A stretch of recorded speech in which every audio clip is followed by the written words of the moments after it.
Primeiro eu quero agradecer ao Senhor pelo privilégio de mais uma vez poder ministrar a sua palavra a uma igreja que com certeza ama a palavra, né? Por isso que a Igreja Batista da Palavra, Batista Nacional da Palavra, eu reconheço que, de fato, o verdadeiro avivamento passa pelo retorno às Escrituras e não é simplesmente uma leitura qualquer, né? Não é estudar a Bíblia como um aluno de escola, né? Mas é se deter nela como fundamento para a vida. Né? A Bíblia não é apenas uma fonte de conhecimento, a Bíblia é um fundamento para a vida. Né? O salmista escreve dizendo: para sempre, ó Deus, a tua palavra permanece no céu. Né? A gente não está lidando com uma palavra que está aqui com a gente, mas ela está sempre lá, sendo derramada dos céus, né? Chegando até nós como um derramamento do conhecimento, da presença, do poder de Deus. Né? Paulo, aos Romanos capítulo 1, versículo 16, diz: não me envergonhe do Evangelho, porque é poder de Deus. Né? Ou seja, além de ser presença de Deus, ela é poder de Deus. Né? E, de fato, nós precisamos viver todos os dias dirigidos, guiados por essa palavra. Glória a Deus. Bem, me foi dada a incumbência de ministrar à igreja sobre o poder do louvor em tempos de crise e também aliado a essa temática, poder trabalhar essa distinção, o que é distinto sobre a adoração em espírito e em verdade. Por quê? Por que nós temos que adorar em espírito e em verdade? Então, de fato, nós precisamos mergulhar no entendimento correto das Escrituras, porque não há verdade fora dela. Né? Não existe verdade fora das Escrituras. Amém? Então, os textos que já foram, inclusive um foi lido nesta manhã, né? Que é o texto de 2 Crônicas 20, 21, 22. Eu vou repetir, só para a gente se fixar bem nesse texto. Depois de consultar o povo, Josafá nomeou alguns homens para que cantassem e louvassem ao Senhor pelo esplendor da sua santidade, indo à frente do exército com o cântico: deem graças ao Senhor. Acho que isso aqui merece uma canção, né? A gente já compôs uma canção com esse texto. Deem graças ao Senhor, pois o seu amor leal dura para sempre. Quando começaram a cantar e a entoar louvores, o Senhor preparou emboscadas contra os homens de Amon, de Moabe e dos montes de Seir, que estavam invadindo Judá, e eles foram derrotados. Eu creio muito naquilo que Jesus ensina sobre como é que o milagre começa a acontecer, como é que o sobrenatural de Deus começa a acontecer. Né? Aqui está dizendo que o povo começou a louvar, começou a cantar, uma canção, um texto inclusive dela está aqui: deem graças ao Senhor, pois o seu amor leal dura para sempre. E à medida que esse povo começou a cantar, esses adoradores começaram a cantar, o texto está dizendo que o Senhor armou emboscadas. E eu fui observar qual foram essas emboscadas, né? As emboscadas que eles começaram a lutar contra si mesmos, uns contra os outros. Os de Amon e Seir começaram a lutar contra os de Monte Seir, e no final estava todo mundo se matando, né? Ou seja, Deus gerou confusão na mente daqueles militares, né? Daqueles soldados, para que lutassem uns contra os outros, ao invés de se voltar contra o povo de Deus. O outro texto é o de João 4, 23 a 24, que diz: no entanto, está chegando a hora, e de fato já chegou, em que os verdadeiros adoradores adorarão o Pai em espírito e em verdade. Estes são os adoradores que o Pai procura. Deus é espírito, e é necessário que os seus adoradores o adorem em espírito e em verdade. Bem, falar de louvor em tempos de crise é necessário começar apontando algumas questões que são interessantes a gente olhar dentro da nossa realidade e a realidade bíblica. Uma coisa é a realidade bíblica e, às vezes, outra diferente é aquela realidade que é vivida por parte daqueles que se propõem a adorar o Senhor. O que eu posso começar dizendo é o seguinte: é possível afirmar que o louvor sempre se constitui uma medida de fé e ousadia para o povo de Deus. Quer dizer que eu preciso de fé para louvar o Senhor? Precisa, nós precisamos de fé. Por quê? Porque precisa acreditar e viver no que nós cantamos. Cantar sem de fato trazer isso que nós cantamos, o conteúdo, a essência das nossas músicas, dos nossos louvores, da nossa adoração. Se não fizer parte do nosso viver diário, o nosso discurso fica vazio. O nosso louvor fica vazio. O nosso louvor não toca o coração de Deus, muito menos das pessoas. Porque é importante entender que louvar ao Senhor é uma questão de fé. Por compreender de que nós precisamos viver aquilo que nós cantamos. Caso contrário, volto a dizer, fica sem sentido, fica não gera impacto na vida das pessoas. E não consegue chegar ao trono da presença de Deus. Amém? E outra coisa interessante é que a fé... Sim, aí eu falei também da questão da ousadia, A fé, ela se comporta com a expectativa de uma intervenção divina. E essa intervenção é sempre contra os inimigos e contra aquelas situações adversas que nós passamos no dia a dia. Então, quando começamos a louvar, nós entramos com ousadia na presença de Deus, e a partir desse momento que nós adentramos com ousadia, os inimigos, como está dito aqui em 2 Crônicas 20, os inimigos entram em estado de confusão. Então, nós temos que entender que quando começamos a louvar, nós estamos vivendo uma expectativa, nesse exato momento em que estamos louvando ao Senhor, de que os inimigos de Deus e as circunstâncias adversas, elas serão vencidas, porque há um povo que adora o Senhor, que louva e que vive a essência daquilo que louva, daquilo que adora. Agora, o louvor representa uma fé ativada, uma fé em atividade, que move a mão de Deus como um interventor em favor do seu povo. É como se mais ou menos, na hora que estamos louvando ao Senhor aqui, os irmãos estivessem louvando, as mãos de Deus estavam sendo dirigidas em diversos setores desse lugar, dessa cidade, desse bairro, para fazer com que as mentes sejam cativadas para o louvor e a adoração do Senhor, para que corações se prostrem diante dele, altares sejam derrubados, para que os altares da adoração, do louvor ao nome dele, possam ser levantados, não apenas em lugares como esse, mas em outros tantos lugares. Amém?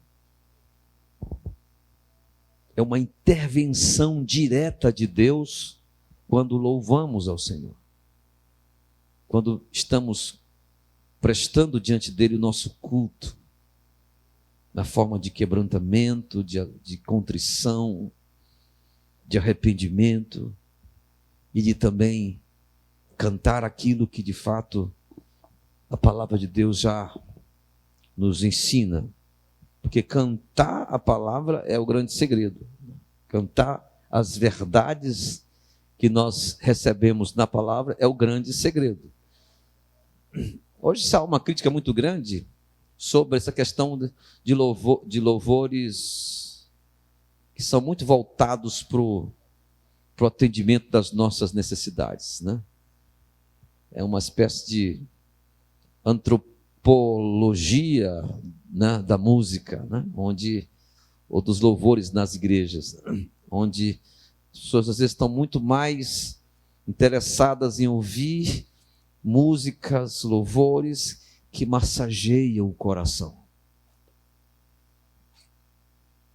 Eu não sou contra, porque afinal de contas você encontra nas Escrituras muita coisa que acalma o nosso coração, né?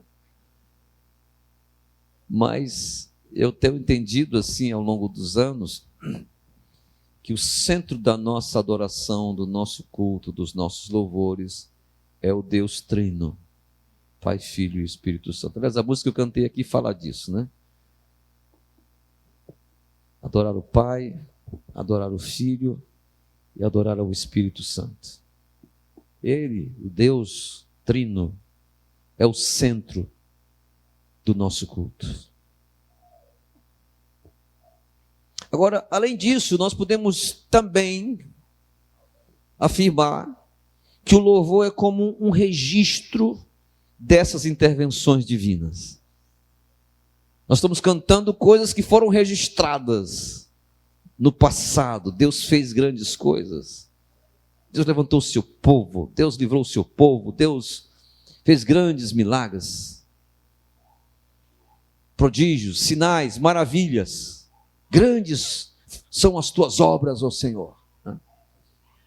Então, são registros das intervenções divinas que nós cantamos também. E sempre que louvamos, nós estamos declarando os feitos de Deus e fortalecendo nossa fé para continuar registrando esses feitos. Porque é verdade que nós cantamos os registros dos feitos do passado, mas nós também precisamos cantar ou registrar através das nossas músicas aquilo que Deus está fazendo em nossos dias. Porque Deus não é só do passado, nosso Deus não é só do passado, Ele é de hoje, Ele é eterno, diz a palavra. Agora, preste atenção, quando Tiago escreve dizendo, se alguém está feliz, cante louvores, né? Capítulo 5, a parte B do versículo 13. Se alguém está feliz, cante louvores. Com isso, o que está posto é que a alegria serve como força impulsionadora para o louvor. Porque Deus não admite choradeira, Deus não admite lamúria, não se agrada reclamação. Oh Deus, nós estamos sofrendo. Deus ama os louvores, Ele está presente, diz a palavra, no meio dos louvores do seu povo. E quando eu falo de força impulsionadora, eu estou dizendo que é só para impulsionar, porque motivos nós temos para louvar o Senhor. Ela não é uma força, a alegria não é uma força motivadora, ela é apenas uma força impulsionadora, porque motivos a gente não precisa mais. A gente já tem todos os motivos para louvar o Senhor. Amém? Nesse intuito, Tiago está pressupondo que temos motivos para o louvor. Já temos. Essa alegria pressupõe um estado de júbilo ativado pelas intervenções divinas. Se o que Deus fez e faz por nós não gera em nós alegria, paciência, a coisa está feia. E às vezes a gente está aqui cantando tão alegre, tão feliz, né? Celebrando com júbilo ao Senhor.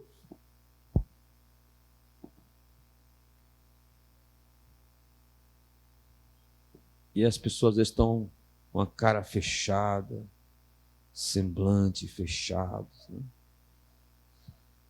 Como se elas não participassem dessa festa.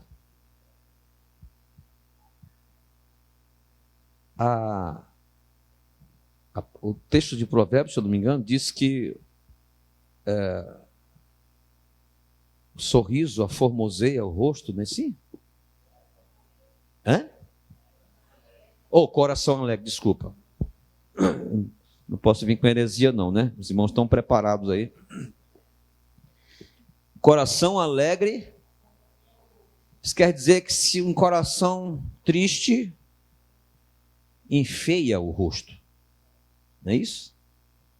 Um coração alegre, por mais que às vezes a gente não seja muito bem dotado de beleza externa, né? Mas parece que a gente se transforma nessa hora da alegria, né? E de fato, a alegria ela é atrativa. Eu estava vendo às vezes um vídeo na internet, só dentro de um túnel, como é que chama aqueles metrô, né? Dentro de um metrô, lotado de gente, e ele de repente no celular, acho que vendo algum vídeo humorístico, né? E ele começou a rir, sozinho. Com o passar dos minutos, estava todo mundo rindo com ele. Porque, de fato, a alegria ela é contagiante. Então, nós temos motivos para louvar o Senhor. E a nossa alegria, ela se constitui assim, um estado de júbilo, ativado porque Deus intervém sempre.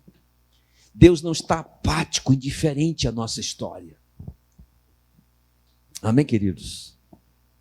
Então, a experiência de louvor, por exemplo, do povo de Deus no passado, sempre foi marcado por muito júbilo, muita festa, muita dança, muita música. Isso continua, né? Continuamos. Parece que eu depois de 20 e tantos anos de ministério, eu voltei a ensaiar coral, irmão, né? Eu amo canto coral. E às vezes eu brinco com os irmãos e digo o seguinte: no céu não vai ter cantor solo. No céu só vai ter corista. No coral do Senhor, lá na glória, nós estaremos cantando, né? Ininterruptamente, incansavelmente, sem afetar a nossa garganta. Vamos estar cantando para o Senhor continuamente, permanentemente, porque no céu é um ambiente de muita música. Amém? Veja que os motivos são os feitos do passado e os impulsos são as alegrias que nascem na memória pelos feitos de Deus. Ninguém celebra alegremente sem motivos. Os motivos já existem e são comprovados na nossa história, na história do povo de Deus. Eu não vou abrir espaço para testemunho aqui, mas com certeza os irmãos teriam muita coisa para dizer sobre os feitos de Deus na sua vida, né? E ao contar um testemunho, né, você já sobe às vezes no microfone com um sorriso alargado. Ah, se não fora o Senhor, né? Ficamos como quem sonha. Quando o Senhor veio, né, e livrou a nossa sorte, nos libertou dos nossos inimigos. Ficamos como quem sonha.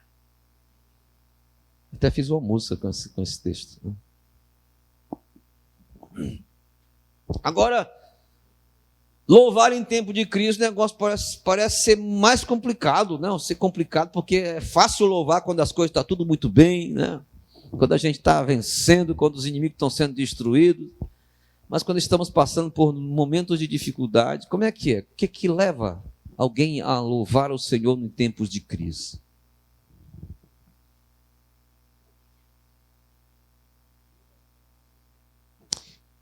Louvar a Deus em tempos de crise é mais do que ter motivos.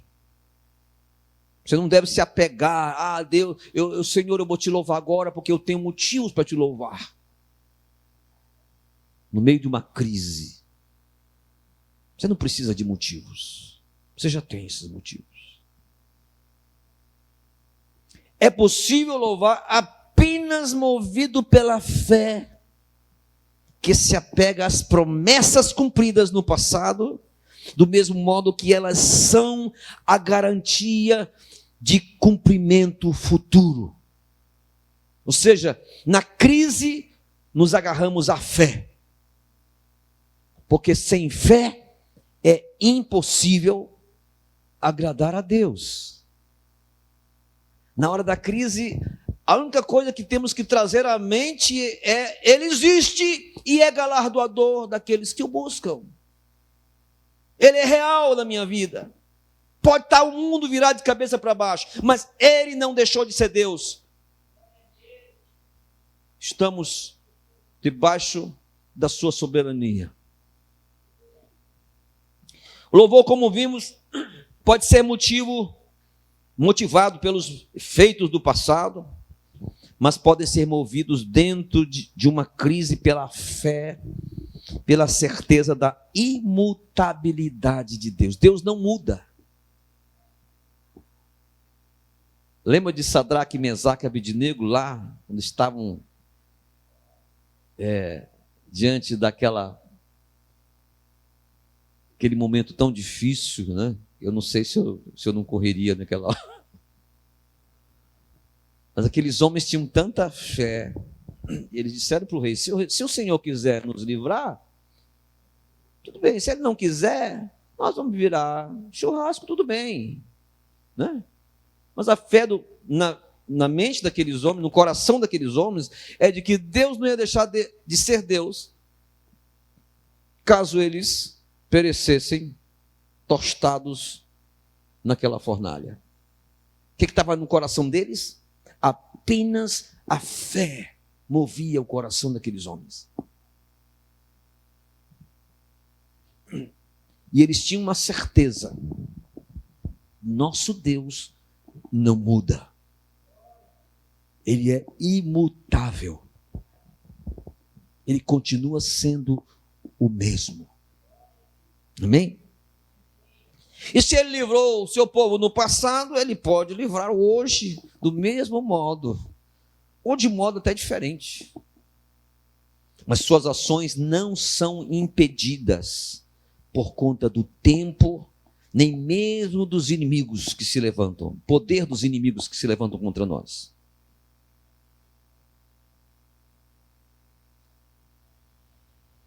Agora, nas crises, nós precisamos trazer à memória aquilo que Deus fez no passado, né? O texto lá de Lamentações, né? Trazer à memória aquilo que nos dá esperança. E essa memória sendo trazida ao presente, memória do passado trazida ao presente, do momento, ela se constitui a garantia de que Ele continua sendo o mesmo. Se Ele fez antes, Ele pode continuar fazendo, sem que nada o impeça de fazer de novo, e sempre fazer, e sempre que trazemos a memória dos seus feitos. Então, de um certo sentido, cantar ao Senhor é cantar os registros do passado, é registrar o presente e viver a fé no futuro, antecipado de que lá no futuro nós estaremos debaixo da soberania, continuaremos debaixo da soberania de Deus. Glória a Deus por isso, né? Que seria de nós se nós não servíssemos a um Deus tão poderoso? Se Ele não pudesse fazer por nós o que fez lá pelos israelitas, usar o mar vermelho a pés enxutos, se Ele não pudesse mais fazer por nós o que Ele fez por Daniel na cova dos leões, acho que eu desmaiava de medo. Mas a verdade é que esses homens do passado, a despeito de, quem sabe, terem tão poucos recursos, né, tecnológicos, a ciência não era tão assim, né? Nem quase não existia ciência, né? Mas eram homens que cultivavam uma total dependência de Deus. Se derramavam diante de Deus de forma tão integral, por completo. Deus fazia coisas absurdas aos nossos olhos nos dias de hoje, né? Deus é assim. Agora, já falamos um pouco sobre essa questão do poder do louvor em tempos de crise. Claro que fiz um preâmbulo aí para dizer que o louvor também é fruto de uma alegria pelo que Deus faz de coisas boas, coisas sobrenaturais nas nossas vidas. As bênçãos cotidianas de Deus. Isso também é motivo de louvar ao Senhor. O emprego, um salário melhor, né? O casamento. Minha filha vai casar ano que vem, espero em Deus, né? Está tudo caminhando para isso. Então, vai ser no ano que vem, mas o negócio nem aconteceu ainda, mas a gente já está aqui vivendo a expectativa de uma alegria que está lá no futuro ainda, né? Mas está aqui também no presente. Como é que uma coisa que vai acontecer ainda já provoca alegria no presente? E a gente começa a imaginar, a sonhar junto. Outro dia ela estava assim preocupada, minha filha, com os gastos, começou a chorar. Minha filha. Deus que nós servimos faz coisas assim extraordinárias. Nada vai faltar. Amém, queridos? Glória a Deus por isso. Faltou alguma coisa de Deus na sua vida? Ah, pastor, eu ainda não casei. Irmã, descansa. Irmão, descansa que, né, tua hora vai chegar. Só confia no Senhor, espera nele, e o mais Ele fará. Amém, queridos? Agora, nós vamos falar sobre adoração em espírito e em verdade, né? A gente falou de uma coisa antes, sem basicamente estar tão pleno do conhecimento do que é de fato, do que estava acontecendo, o que estava movendo assim na essência os corações para adorar, seja nas crises, seja nos momentos de alegria ou diante de tantas bênçãos. Mas a verdade é que a adoração ela está muito bem concebida nas Escrituras, desde a antiga aliança e na nova aliança. Nós já temos a compreensão do que é de adorar de fato ao Senhor. O texto que nós lemos, de João capítulo 4, quando eu li esse texto aqui algumas vezes, eu ficava me perguntando, que algumas versões, na Bíblia em português, a palavra espírito, ela está com letra minúscula, o em letra minúscula. Mas numa tradução da NVI em inglês está com spirit, né? Está com S, letra maiúscula. Mas espera aí, é espírito minúsculo ou é espírito maiúsculo? É o espírito do homem ou é o espírito de Deus? Né? Eles perguntam-se, poxa, o que é isso aqui? Né? Vamos tirar aqui as conclusões, as dúvidas, né, na palavra de Deus. O termo grego que é usado para espírito, adoradores que adoram em espírito e em verdade, é pneumate. Né? Pneumate. E refere-se primariamente ao espírito humano, como a esfera interior da adoração verdadeira, vivificada pelo Espírito Santo de Deus. Por isso que algumas versões usam no minúsculo e outras no maiúsculo, porque, na verdade, é uma adoração no espírito do homem, mas que é ativada pelo Espírito de Deus. Porque ninguém consegue adorar a Deus sem que haja uma porta de acesso, haja uma liberação, haja um acesso para essa adoração chegar diante de Deus. E quem faz isso é o Espírito Santo, que intercede por nós, geme por nós, nos dá uns empurrãozinhos para a gente, né? Às vezes faz a gente passar por umas lutas, para dar assim uma chacoalhada na gente e a gente compreender que o melhor lugar para estar é aos pés daquele que de fato pode fazer todas as coisas em nosso favor. Então, já resolvemos um problema. Não se trata de simplesmente um espírito humano que pretende adorar de qualquer jeito. Não, é uma adoração espiritual, é o espírito humano que se lança na presença de Deus e adora movido, aquecido pela pessoa do Espírito Santo. Amém?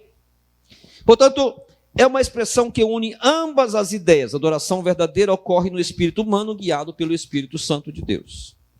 Agora, na sequência dessa palestra, após passarmos pela reflexão inicial sobre o poder do louvor como um ato de fé e como arma de guerra para uma intervenção divina, nós estamos diante da realidade e da essência desse louvor, naquilo que ele advém de gente como nós no presente e de muitos que já estão diante de Deus, mas que foram instrumentos que Deus usou no passado e deixaram um grande exemplo a ser imitado sobre como devemos louvar em nossos dias. Ou melhor, o que entendemos sobre como louvamos ou adoramos. Porque eu acho que a gente precisa, à luz das Escrituras, entender que Deus quer que nós saibamos o que significa adorá-lo. Ele espera que eu e você, que nós saibamos o que significa adorá-lo. O que é adoração? Eu posso até não saber expressar em palavras, mas aquilo que me envolve, a presença de Deus e a minha vida em entrega plena, sem reservas diante dele, me faz entender que a minha adoração é algo que chega diante dele e toca o coração de Deus. Uma postagem me tocou muito profundamente há alguns dias sobre uma crítica, ou melhor, uma advertência sobre o que está acontecendo em matéria de música no Brasil. Os irmãos que acompanham, que vê as redes sociais, percebem que nós temos muitas igrejas e eu não estou criticando nenhuma delas. Porque a minha intenção aqui não é dizer assim, igreja tal, que adota tal tipo de música, que tem a parede preta, que faz isso, que canta só com pad, né? Não sei se o irmão sabe o que é pad, mas pad é um som característico que fica no fundo de uma música, ali repetindo, aquele som meio cósmico, né? Aquele som assim, que chega, parece que envolve, cria-se como se um ambiente de suavidade, né? Acho que a intenção do pad é essa, né? Criar uma suavidade, né, na música. E o resumo dessa advertência desse irmão foi o seguinte. Ele disse o seguinte: avivamento não precisa sequestrar o cérebro, precisa renovar a mente. E quando eu li isso aqui, eu digo, como assim? O cérebro humano, ele é manipulável de alguma forma. Ou ele é ensinável. É como se certas emoções, elas são provocadas. Por exemplo, na psicologia, diz que o papel do psicólogo não é falar muito, mas apenas provocar em você algumas reações emotivas e delas você poder verbalizá-las para que ele, através da expressão dos seus sentimentos, movido por suas ou palavras movidas por sentimentos, ele possa entender e dar um diagnóstico preciso sobre o que você pode estar ainda preso, né? O que está ainda ali prendendo. Então, se a gente entende que o cérebro ele é manipulável, Nós não podemos usar a música como forma de manipulação. Podemos usar estilos musicais como forma de manipulação. Vamos lá. Eu entendi o proponente dessa advertência quando ele aponta para a manipulação do nosso cérebro por um tipo de padrão musical que se repete em muitos lugares, igrejas que são muito parecidas em termos de palco, iluminação, jogo de luz, né? Tudo é muito bonito. Eu não sou contrário às igrejas, de repente, pensarem numa estrutura que possa realmente, digamos assim, dar um ganho, né? Digamos assim, de ambientação, um lugar onde elas podem ali se derramar diante de Deus. Tá, mas ponto, ou ponto e vírgula, né? Então, esse proponente dessa advertência está dizendo o seguinte, que a manipulação do nosso cérebro pode ser gerada por um padrão musical que se repete em muitos lugares, copiados por muitas igrejas, e que se aproveita de padrões melódicos, textuais, técnicos no que diz respeito aos efeitos sonoros, visuais e estéticos, que servem a essa nova proposta de louvor e adoração nas igrejas. Você percebe como uma coisa não é neutra? Não há neutralidade. Não estou dizendo que a igreja não precise criar esse ambiente, né? Provocar esse ambiente, mas a gente não pode entender que a estrutura, a origem da nossa adoração não depende de uma estrutura.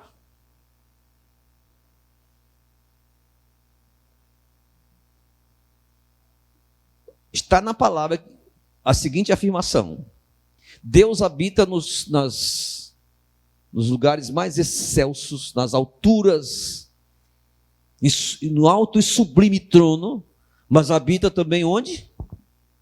No contrito e quebrantado de espírito. Isso me faz entender que o que nós precisamos para adorar não é de um ambiente, mas é de um coração quebrantado, de um coração contrito. Então eu não posso depender de um padrão musical, melódico, estético, de um ambiente para me quebrantar. Não. É verdade que eu tenho que ter um tempo de qualidade? Sim, claro que você tem um lugar tranquilo, um lugar sem interrupções, sem barulhos, ou sem gente para perturbar. É importante porque tem a questão, o fator concentração. Mas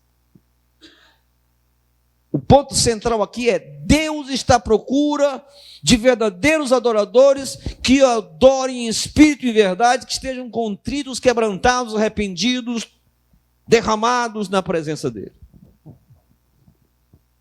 Ou seja, as nossas músicas, sejam elas louvores ou músicas de adoração, não podem servir de um padrão que ali, padrão sonoro e estética ambiental, para nos convencer que elas são genuinamente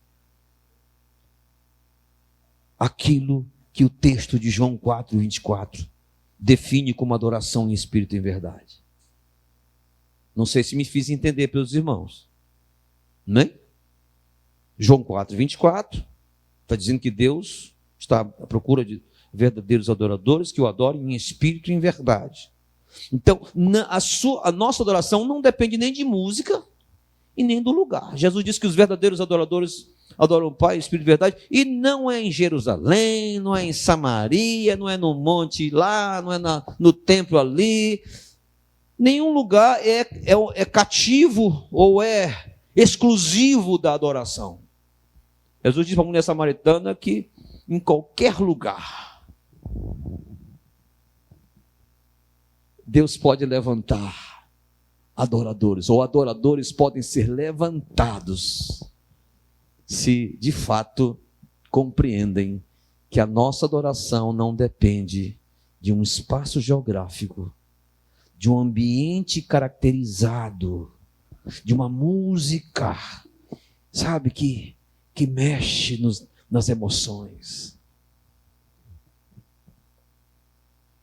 Ou seja, a nossa verdadeira adoração não está certificada pelos estilos que cantamos, pela estética envolvente dos nossos cultos, com músicas carregadas de pads, né? De sons cósmicos, coloridos musicais, repetições de textos, até que todos fiquemos em estado de intensa emoção, provocadas inclusive pelas batidas, né, da bateria, aquela coisa que mexe com a gente, né? Eu sou músico também, eu gosto dessas coisas, né?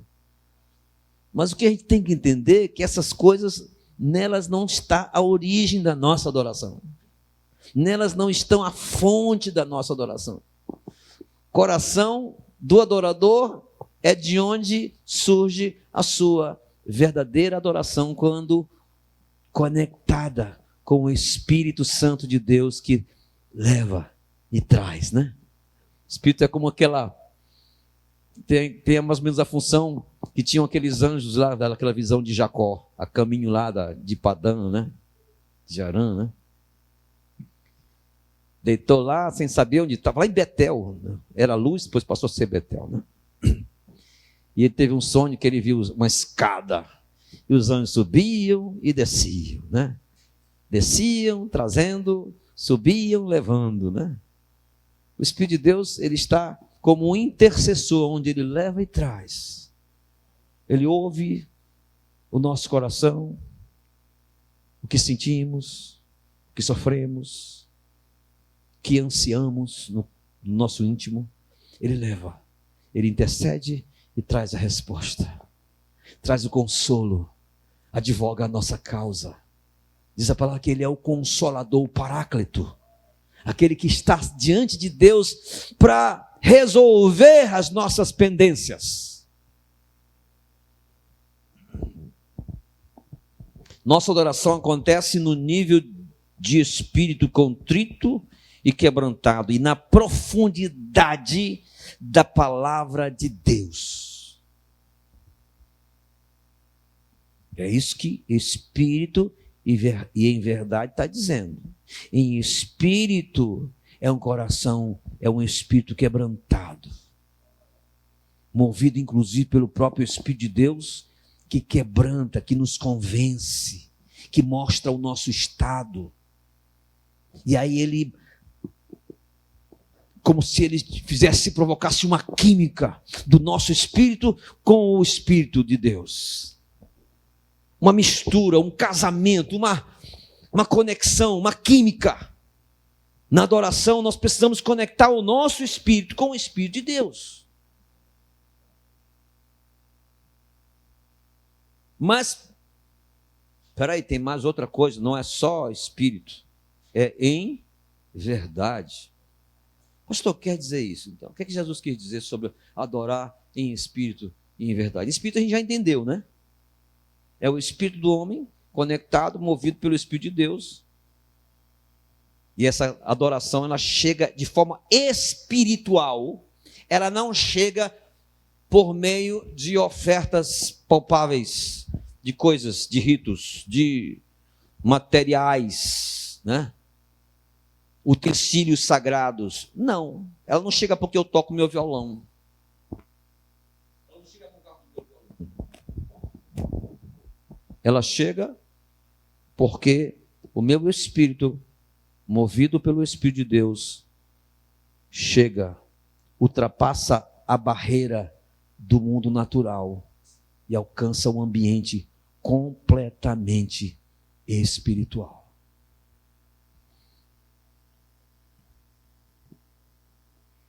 Adoração em espírito e em verdade quer dizer que nosso espírito precisa estar em conexão com a presença de Deus e exclusivamente com ela. Não precisa de mais nada. E quando isso acontece, nossa adoração e louvor deve chegar diante de Deus pautada na verdade de quem vive o padrão da palavra. Há uma outra condição para a adoração. é alguém que pautou a sua vida na verdade da palavra. Jesus disse, quando foi tentado pelo diabo lá no deserto: não só de pão viverá o homem, mas de toda a palavra que sai da boca de Deus. Ou seja, a vida do adorador precisa estar bem alimentada pelo verdadeiro alimento que o faz um verdadeiro adorador.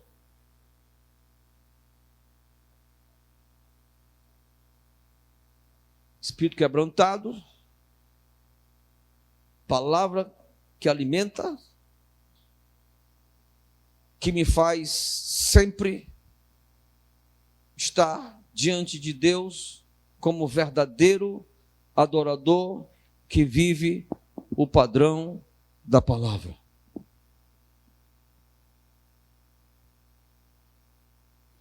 Que fique claro, nossa adoração não depende de ambientes, do que cantamos e muito menos do que sentimos. Ela depende só da presença e da palavra de Deus.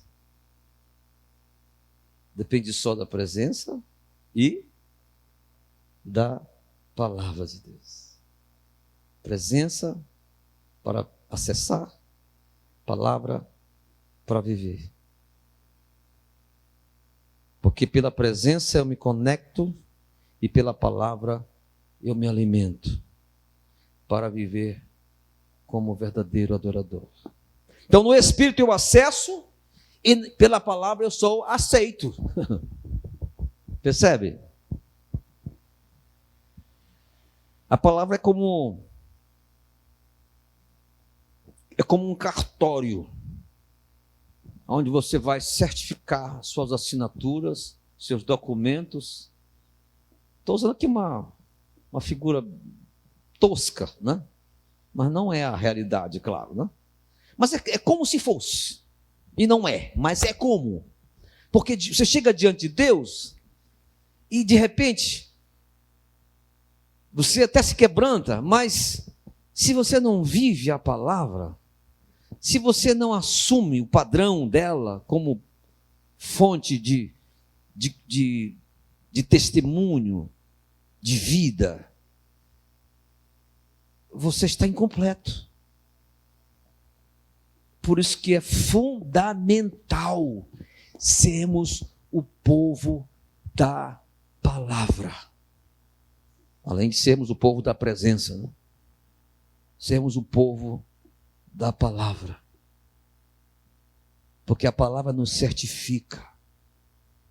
A palavra é como uma espada de 2 gumes que desce, que penetra até a divisão da alma, juntas e medulas, e apta para discernir os motivos, as intenções do coração, para sondar o coração das pessoas. Pela palavra nós sondamos os nossos corações. A palavra revela como está o meu coração. E aquela figura lá de Tiago é muito interessante. Ela diz que aquela pessoa que ouve a palavra e não pratica, é como aquela pessoa que chega no espelho, vê o seu rosto, consegue ver o que está faltando, ou o que está demais, né? Mas sai logo e vai embora. Depois que ele sai de diante do espelho, passou um dia distante do espelho, ele não sabe mais como é que está o seu rosto. Ele precisa voltar para o espelho para ver como é que está o seu rosto. Num certo sentido, Tiago está propondo para nós que nós nunca devemos sair diante do espelho, nunca devemos sair diante da palavra, porque a palavra revela o nosso estado. A palavra revela o nosso interior. A palavra sonda o nosso coração.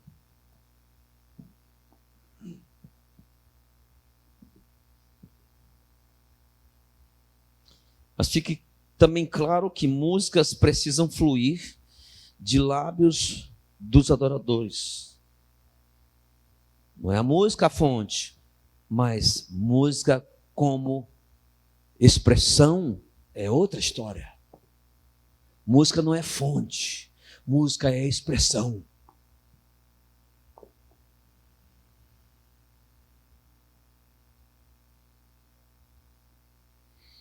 Também que ambientes precisam ser encharcados com a nossa adoração. Ambientes não são a fonte. A fonte não provém das músicas e muito menos do ambiente. E não são os ambientes que minam por adoração. É gente quebrantada, contrito de espírito, que se derrama na frente do ser adorado, que encharcamos o ambiente com a presença de Deus. A palavra diz que Deus se alegra no meio dos louvores do seu povo. É Deus carregando o ambiente. Amém? São corações apaixonados, quebrantados, alimentados do verdadeiro pão que é descido dos céus, é de lá que flui a verdadeira adoração. Agora, o inverso não procede. Pode até imitar, mas a fonte vem de gente conectada com a presença e com a palavra de Deus. Mas tem algo que vai além dessa presença e da palavra como alimento. Tem algo que vai além. Vamos colocar aí como uma espécie de tripé, né? A gente até agora falou em presença e de palavra, né? 2 P's. Mas tem um outro P que faz parte do tripé de uma igreja que vive verdadeiramente a adoração ao Senhor. Pelo texto de 2 Crônicas 20, 21 a 22, nós vemos o terceiro item dessa relação que é o verdadeiro louvor completa. Pelo texto, nós constatamos uma ação poderosa de Deus que nasce do louvor dos levitas separados para estarem à frente dos exércitos do povo de Deus. O texto diz que os inimigos foram vencidos porque o Senhor preparou emboscadas contra os homens de Amon, Moabe e dos montes de Seir. Ou seja, Deus agiu com poder, levando os inimigos a entrarem em modo de confusão, onde eles lutaram contra si mesmos. Eu posso dizer, depois dessa leitura de 2 Crônicas 20, que na verdadeira adoração, nós temos a presença para receber, a palavra para validar os adoradores e o poder de Deus para anular as investidas dos inimigos do povo de Deus. Temos a presença, temos a palavra e temos o poder. Tudo isso através de uma verdadeira adoração. Tudo isso através de uma verdadeira adoração em espírito e em verdade. Temos acesso à presença. Somos validados pela palavra que vivemos. E a consequência disso tudo é o poder de Deus agindo em nosso favor. É Deus intervindo numa realidade que nós não teríamos como fazê-la. Mas Ele pode fazer todas as coisas. Então pode-se dizer que os inimigos daquela época tinham suas armas diferentes dos inimigos de hoje, amém? Era lança, escudo, espada, né? Capacete. Mas as armas de Deus continuam as mesmas. As armas de Deus, elas não ficaram ultrapassadas. As armas dos homens, elas viram peças de museu, né? Mas as armas de Deus não, elas sempre são as mesmas, porque Ele não muda. Mas as armas de Deus continuam as mesmas, elas são infinitamente mais poderosas, porque elas não são carnais, mas poderosas em Deus. Amém? O que está lá em 2 Coríntios, capítulo 10, versículos 4 a 5. as armas com as quais lutamos não são deste mundo, mas poderosas em Deus. Para quê? Para destruir fortalezas. Não importa o tamanho da fortaleza, da estrutura. Destruímos argumentos e toda altivez que se levanta contra o conhecimento de Deus, e levamos cativo todo pensamento para torná-lo obediente a Cristo.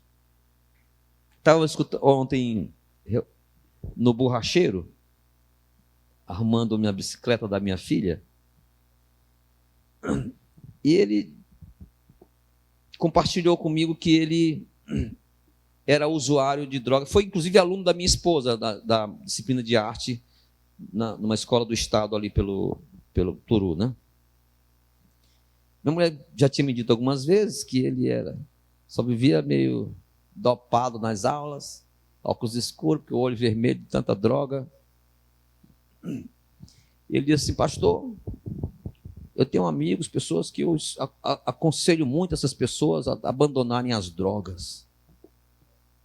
Eu digo: e você foi liberto das drogas? Me conta a tua experiência. Sim, pastor. Onde foi? Não, foi lá na Universal. Cheguei lá, levado por um amigo, e de repente o pastor começou a falar um bocado de coisa lá. Parece que ele estava falando comigo. E eu fiquei meio perturbado da cabeça. Cheguei para o pastor e digo: por que você sabe dessas coisas da minha vida? Isso não é porque Deus fala para a gente. Mas se ele falar com você, vai ter que falar comigo também. Ele ficou inculcado com essa história. Deus tinha que falar com ele, porque ele não aceitava, mesmo que fosse verdade, o que o pastor tinha falado sobre ele. E aí, ele uma vez, num culto de, parece que tipo vigília, um culto de oração, na Assembleia de Deus, ele foi lá. Sim, ele dizia sempre que ele queria ver Deus falar com ele. Esse negócio de Deus falar só pelos outros, não. Tem que falar com ele, né? E aí ele foi para esse culto. Chegou lá, chegou uma mulher de Deus, assim, profeta, colocou a mão nele assim e disse... começou a falar com ele alguma coisa, não me recordo o conteúdo que ele tinha me falado, mas ele pegou a mão dela assim, jogou, sai! Aí ela disse assim: mansidão, você não disse que queria me ouvir? Estou falando com você. E ele olhava para ela e não via a boca dela se movendo. Ou seja, ele estava ouvindo a voz de Deus, né?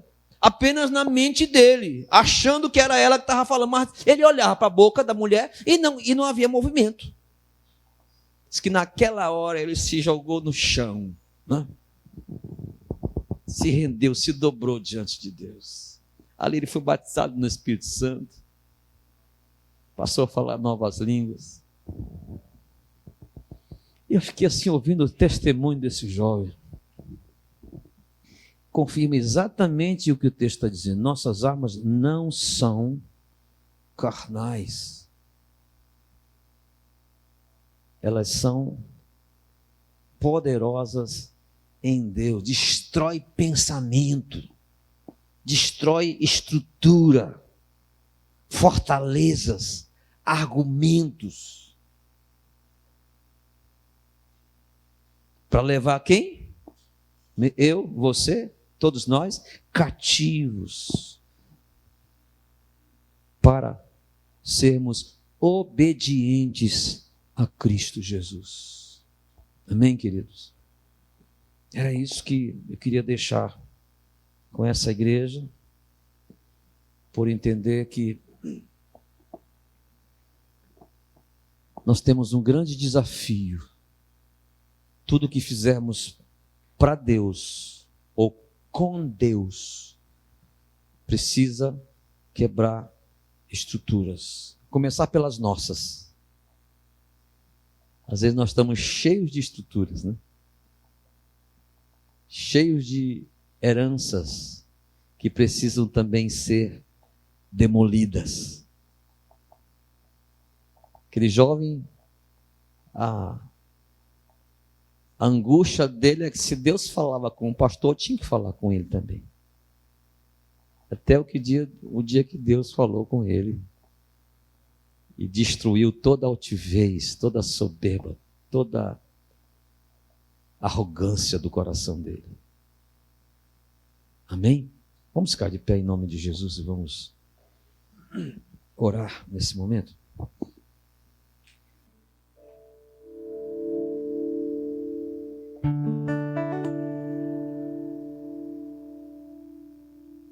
Eu não mereço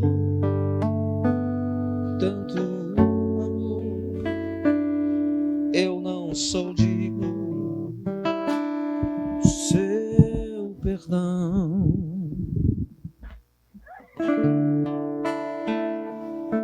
Eu não mereço tanto amor, eu não sou digno do seu perdão. A dor que passou meu Rei e meu Senhor, sempre adorarei com amor. Filho do homem, me libertou verdadeiramente, verdadeiramente. Posso erguer minhas mãos aos céus, levantar a minha voz e adorar, levantar a minha voz e exaltar, levantar a minha voz só pra dizer: livre eu sou. Filho do homem, me libertou verdadeiramente, verdadeiramente. Posso erguer minhas mãos aos céus, levantar a minha voz e adorar, levantar a minha voz e exaltar, levantar a minha voz só pra dizer: livre eu sou.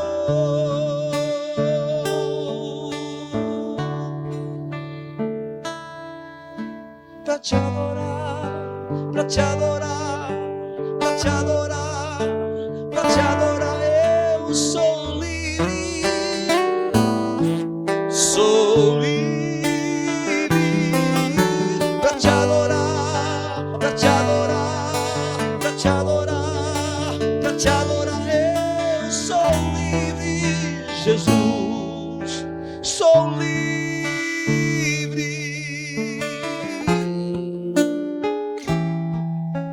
Eu sou livre.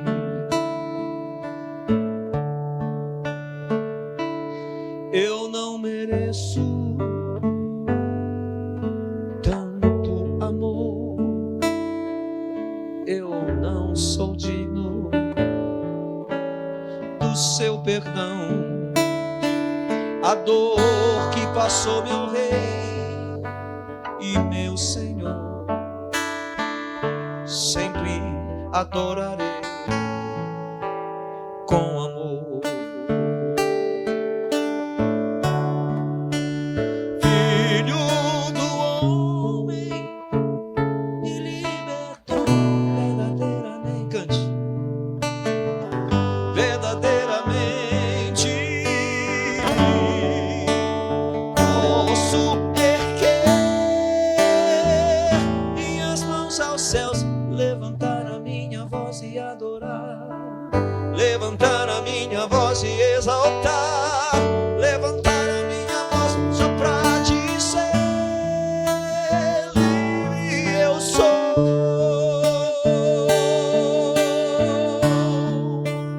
Filho do homem, me libertou verdadeiramente.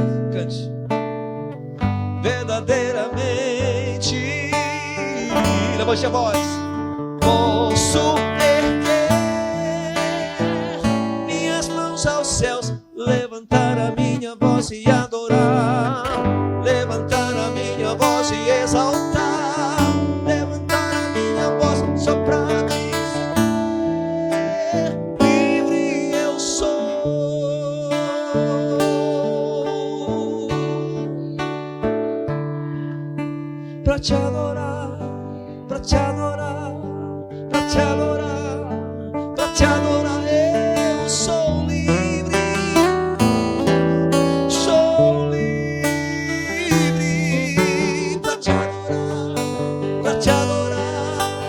te adorar, para te adorar. Eu sou livre, sou livre. Cante, igreja, para te adorar.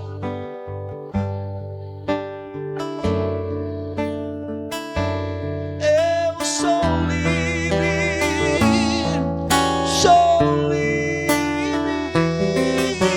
para te adorar, para te adorar, para te adorar, para te adorar. Eu sou livre, sou livre.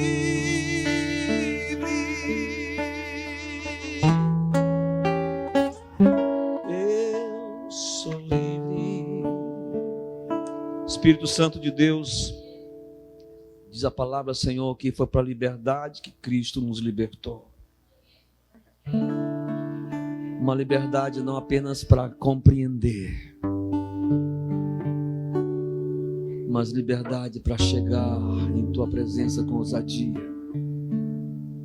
Saber que estamos diante do Pai.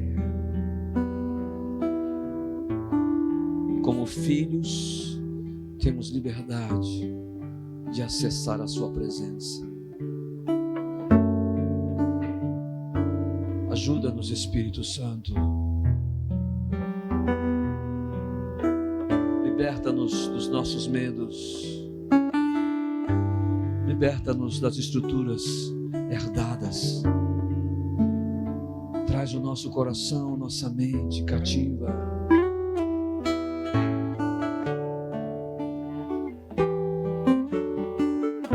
Seja para te adorar verdadeiramente. Corações quebrantados.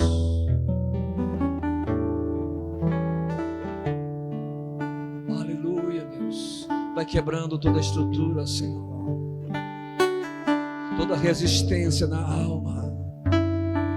Vai, Espírito Santo. Intercede por nós nesta manhã. Com gemidos inexprimíveis. Para que acessemos a Tua glória, a presença do Teu trono, para te adorar em espírito e em verdade, Espírito Santo de Deus. Faz isto, Senhor.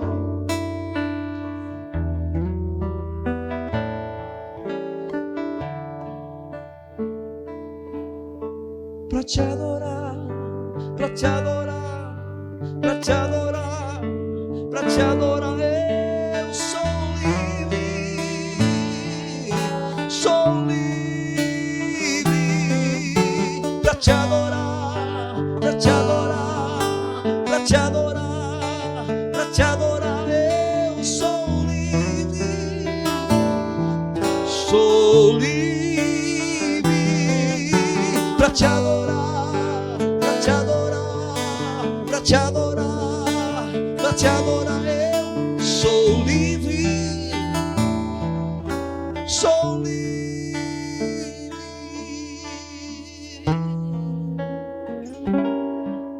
Somos livres, Pai, em nome de Jesus.